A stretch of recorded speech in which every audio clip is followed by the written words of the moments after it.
Second day ko na sa ospital at makikita ko na yung resulta ng unang operation. Siyempre, hindi mawawala yung pagkain ng ospital. Dito sa part na to, inopen na yung benda. Siyempre, napakadugo kasi sariwa pa yung sugat talaga.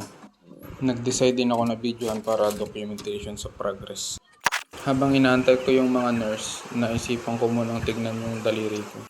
Pinag-compare ko kung malaki ba yung naging resulta ng injury.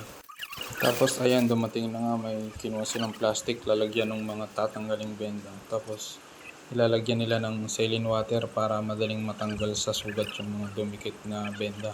Pinas forward ko na lang kasi ang tagal, ang hirap magtanggal ng benda. Tapos syempre continuous pa rin yung dugo ng dugo. Hindi rin naman nakakirot, siguro dahil sa mga gamot na binibigay pa sa akin. Yung ibang binibigay sa akin na gamot sa dextrose, yung iba naman injection. So kaya hindi siya talaga masakit.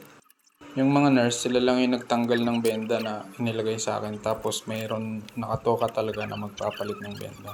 Ginawa ko negative yung video kasi mahirap talagang tignan. Nagalit pa sa akin yung nurse, ba't ako nagbibideo?